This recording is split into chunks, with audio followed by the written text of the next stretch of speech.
I really hope today's lesson is online. Blue, Welcome.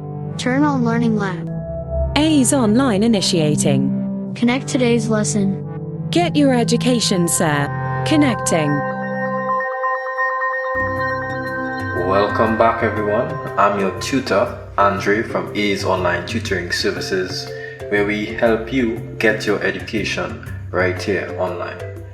And as we get further into S.E.A preparation, S.E.A today, Mathematics, questions 11 to 20, Section 1. This year, practice tests are provided by Elite Tutoring Services. Be sure to get your copy of their practice tests at Sharon's bookstores, Trin City, Tunapuna, and Samo. So we really want to give them a special shout out and a thank you for being a part of this year's S.E.A today. And as we get into the questions, be sure to have whatever you need to write with as we dive into question 11 straight to 20. Let's get into it. Paul started cleaning at the time shown on the clock below and finished 2 hours later. At what time did she finish cleaning? So, the time shown on the clock below is the first thing you'll have to figure out. So, the best thing for you to do will be to get your ruler and just try and line up.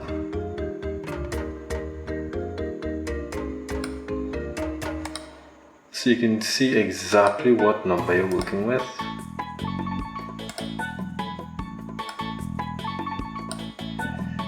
And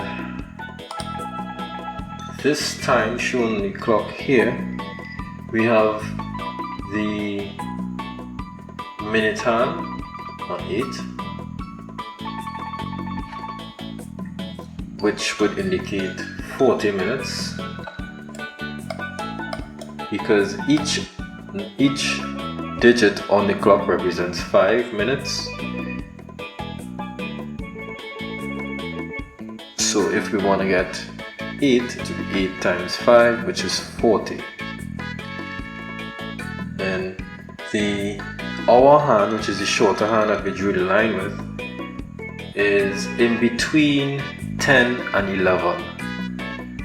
Now it's in between 10 and 11 because it's not 11 o'clock, but it's not 10 o'clock. It's actually a little bit past 10, but it's still within the hour of 10. So we're going to still have to use 10 for the hours. So it's 10:40 is the current time, and she finished cleaning the house 2 hours later. So if we add on 2 hours to this, it should be written like this. Oops, that's not a 0, that should be 4, 2, 1. So this is the time that you finish cleaning, 12:40. And we don't know if it's AM or PM because they didn't tell us in the question. Alright, next, how many cubes are there in the shape below? Okay, so this question is requires a lot of focus. We know that we can see these cubes to the front. One, we get a different color so we can see better. 1, 2, 3, 4, 5, 6. You can see 6 cubes to the front clearly. But this is made up of some cubes to the back which we cannot see. So what we can do is, using our imagination, we know there would be another tree.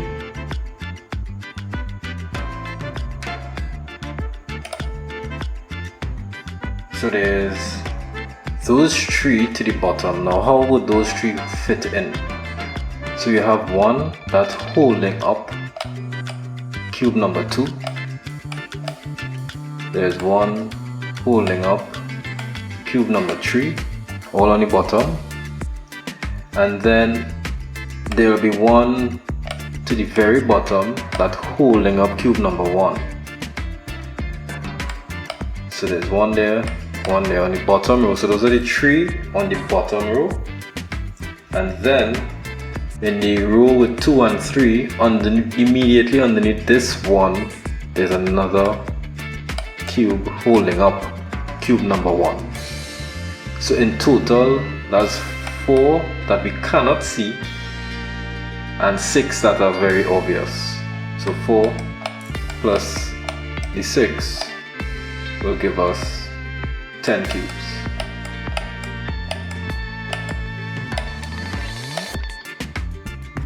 Alright, so that's question number 12. Moving right along. How many pieces of ribbon measuring 12 centimeters can be cut from a roll measuring 6.9 meters? Alright, so tackling this one now. We first of all always have to make sure our measurements are in the same type, same measurement. Here we have centimeters and here we have meters. We need to make sure that they're both in the same type, and centimeters will be easier to work with because we want to get rid of this decimal here. So 6.96 meters. If we want to change it to centimeters, we're going to have to multiply by magic number 100, and we're going to be moving the point 2 times because 100 has 2 zeros, and we're moving it to the right to make the number bigger. So that's 1, 2 times, we're moving it, give it a 696 centimeters. So how many 12 centimeters can we get in 696? So we're going to take the 696 and divide it by the 12 centimeters. Let's do a quick short division this time. In previous videos we were doing long division.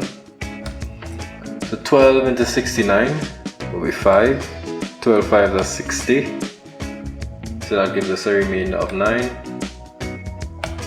And 12 into 96 will be 8. 12 8s are 96. So that gives us a total of 58 pieces we can cut out of this ribbon. Alright. Next, we have a drawing, a picture of a pencil, one pencil that line up with 3 erasers. Right? So what we're going to have to do to calculate. Alright, so sorry about that. So what do they want us to calculate here?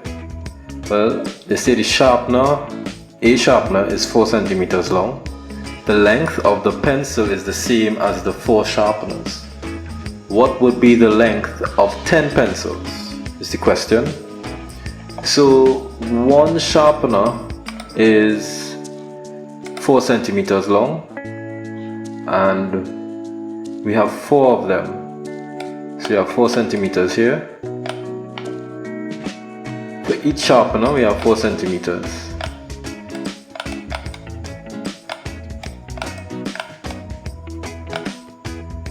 And in order for us to get the full length, we will take that 4 and of course we will have to multiply it by the 4 sharpeners that are there, which is 16 centimeters in total for all 4 sharpeners together. So that means that the pencil is 16 centimeters and they want the length of 10 pencils. So we're going to take the length of 1 and multiply it by the number of pencils, which is 10, giving us a total of 160 that would be centimeters. So our final answer is 160 centimeters for the 10 pencils. Alright, next, number 15. Name a three-dimensional shape that has three rectangular faces and two triangular faces. So for those of us who know our nets of our solids by heart, we will be able to quickly sketch two triangles. Now, there are a few solids, three-dimensional shapes, that have triangles in them, and once we start off with the most common, you can quickly sketch out a triangular prism, where it's a prism because we have the same shape on either end, which happens to be the two triangular faces, and then the three rectangular pieces together in the middle that will all fold up together to make one solid shape. So this, as I said before, is called a triangular prism.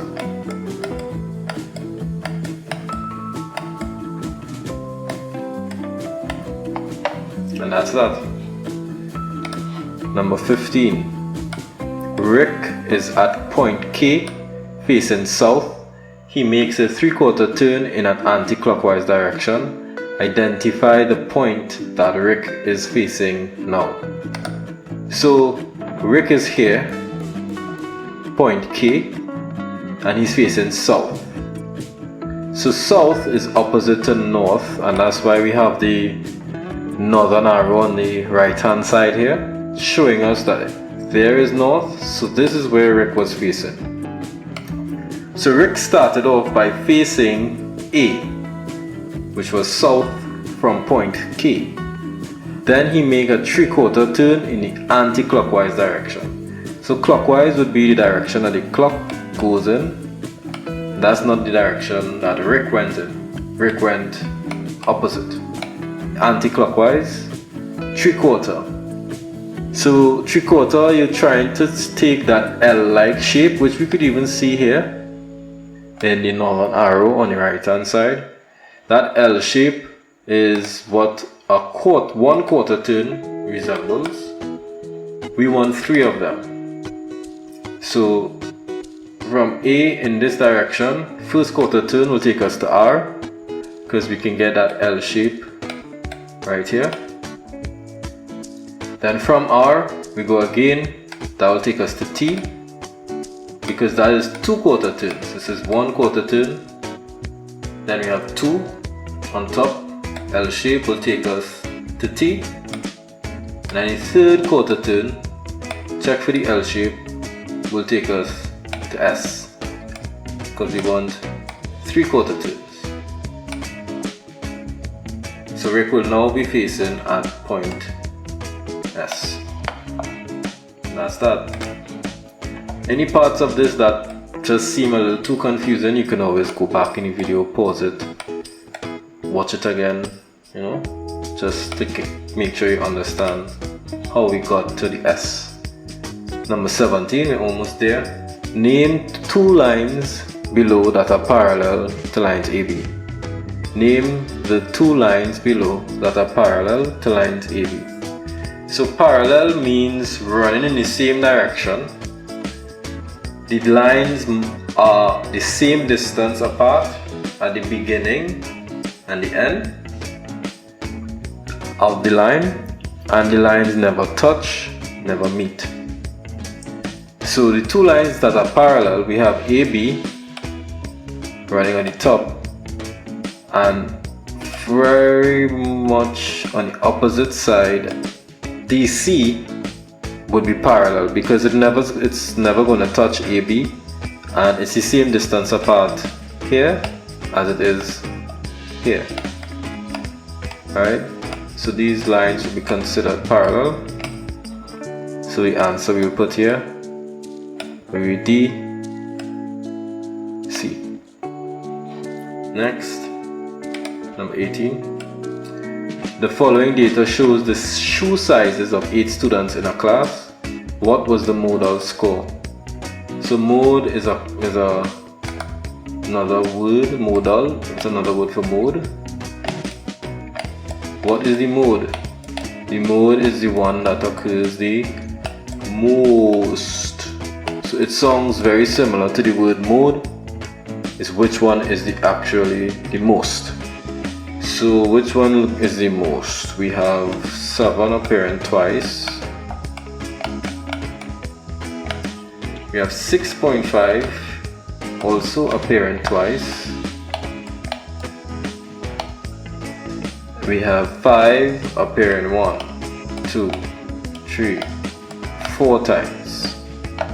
And that one beating up everybody else because 10 is 2 10s right here, 2 6s right here. So 5 appearing 4 times. So the most frequent shoe size is size 5. So that will be the modal score. That's number 18. Number 19. The average age of a brother and sister is 17. Calculate the brother's age if the sister is 20 years old. Alright, so the golden rule with average, as I tell my students, is once we see average, we also need to make sure we know what the total is. Now the total, which the question doesn't give us,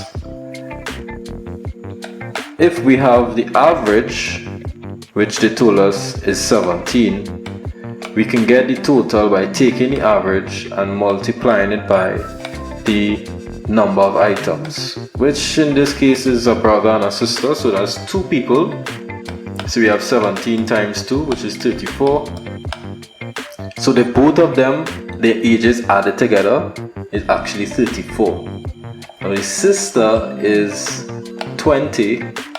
So if the sister is 20 and together their age is 34, we want to know how much more we need to get from 20 to 34, and that will give us the brother's age, which he happens to be 14 years old. Alright, so that's number 19. Last one, number 20. So it says, according to the graph below, how many families have at least 4 cars? At least 4 cars. At least 4 cars. What does that mean? That's a key part of this entire thing that you cannot overlook. At least 4 cars. Doesn't mean 4 cars alone. At least 4 means you can have 4, but you can also have 5, or you can have 6. That means at least 4 or more. So we really only have to focus on the bars for number of cars for 4, 5, and 6, and 4 number of cars. For 4 number of cars, we have 6 people, 6 families. For 5, we have 3 families, or 3. For 6, we have 2 families. So in total, who have at least 4 cars, 6 plus 3 is 9, 9 plus 2 is 11. So that gives us a total of 11 families who have at least 4 cars.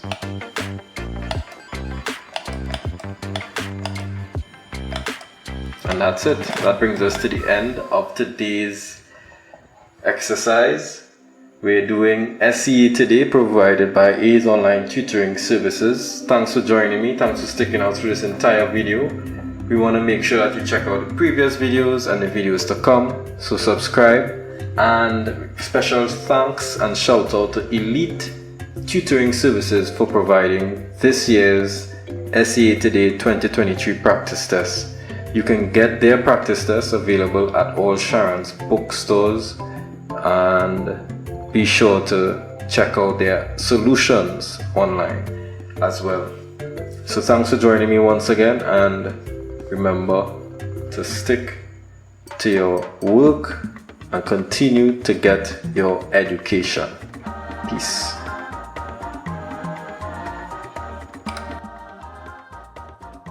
Hey Blue. Make sure to like this one and share to my favorites. Already done, sir. Great, thanks. No problem. Remind me to log in tomorrow again. Reminder is set. Sign out Learning Lab. A's online disconnected. I'm out. See you later. See you when you get back, sir. Remember to subscribe. Thanks for watching.